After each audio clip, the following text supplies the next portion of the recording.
Well, just a second there, Professor. We fixed the glitch. Hello everyone and welcome to Action RPG. I'm your host Aaron, and for today's video we're headed to the world of Last Epoch. EHG, the studio behind LE, dropped update 114, and I gotta say the game continues to get better.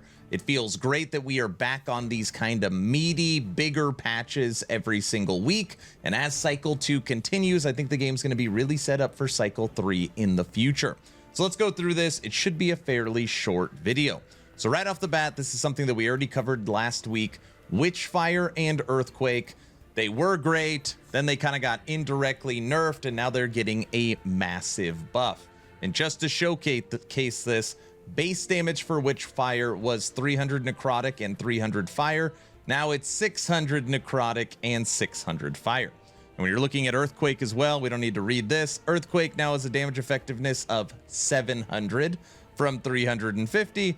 And Aftershocks now have a damage effectiveness of 200 from 100. Absolutely huge numbers. The skills are honestly already good, and now they're going to be so much better. If you're a fan of Earthquake and Witchfire, you should go test it because you are going to love it. Now we're going to go through other changes. UI corrected some monster modifiers not being capitalized correctly. Truth be told, I've never played this game on a controller, so let me know in the comment section if there's still work to be done here. Gamepad can now navigate the pet additional slots, allowing pressing R3 on the gamepad to pin and unped quests on the map. Some updates to controller. Localization, Japanese, Chinese, and Korean language improvements. Skills made the cooldown recovery indicator on ability icon show up when recovering additional charges, but at 65% of normal opacity. The off cooldown flash still occurs correctly when going from 0 to 1 charge, and there's no equivalent flash when going from 1 to 2. Bugs, Aberoth fixed an issue that allowed accessing Aberoth without joining the Forgotten Knights faction. This is a weird one because joining the faction is so easy, and it's great rewards from the faction, so you should just join it anyways. Skills and passives, starting with my favorite, Acolyte. Drain life. Fix a bug where Necrotic Feast allowed you to drain mana from yourself or other players. People are friends, not food.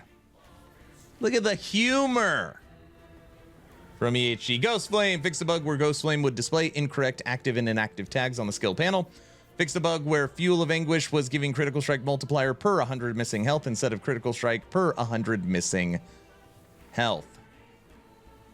Oh, chance instead of multiplier. I read that wrong. Summon Wraith. Echoes Inside had the description updated. It was contradicting its state line. Summons 2 additional Wraiths, not 3. All right, so really in here just fixed a bug on Ghost Flame. That's the big one. Mage. Disintegrate. Fixed a bug where Lusomanor stacks could fall off earlier than intended. We knew that was coming.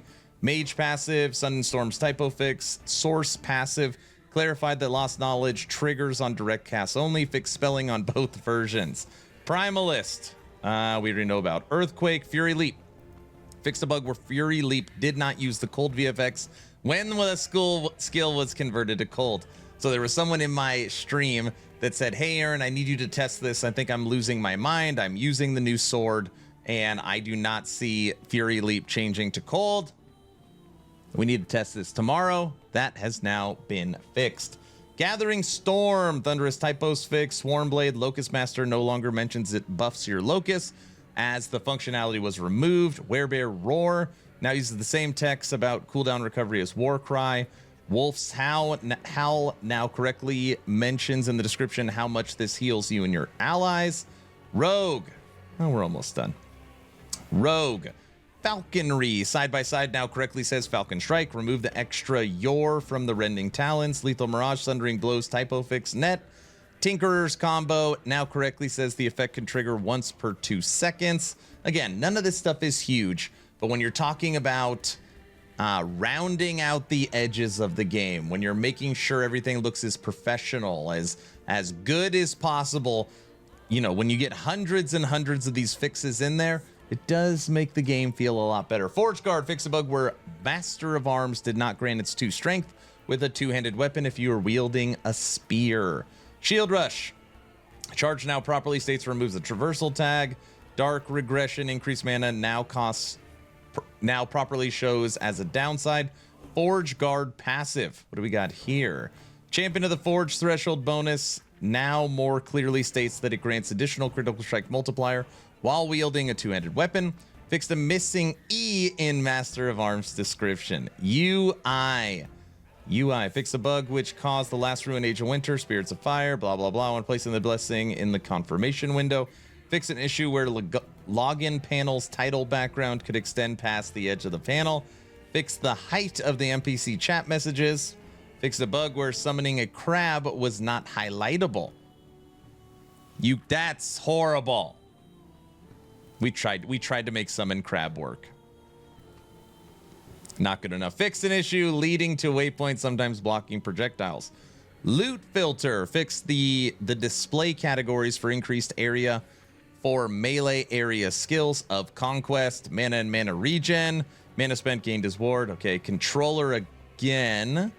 In the Battle of Aberoth, if the player is using a controller, the correct health bar is displayed on the UI. Additionally, the orb in the battle is not an auto target for the controller. Fix an issue where the UI menu controller could block player movement.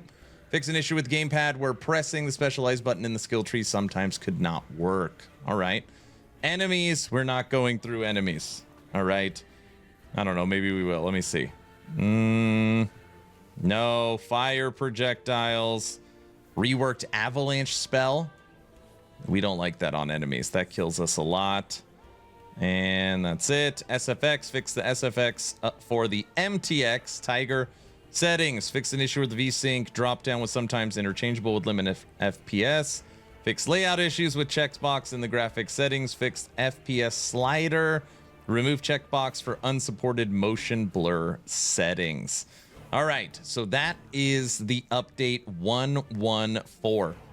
And again, right at the top of this, the big takeaway is Witchfire and Earthquake got major buffs, and we are now over 3 weeks into Cycle 2. So I really hope that they continue these meaty patches every single week. And I know, every time I put out one of these news posts, normally in the comment section, I get, when are they going to fix the Temporal Sanctum? And I hear it over and over again. Obviously, that feedback has already come to EHG. I know they're working on it. I stream the game every single day, and I've never had a problem. But then, I talk to people, and it's like, oh, yeah, I get an infinite loading screen, and it never works right. So I hope that those changes are coming sooner than later. If there is something driving you crazy, I will bubble it up. Let me know in the comment section something that you want to see fixed.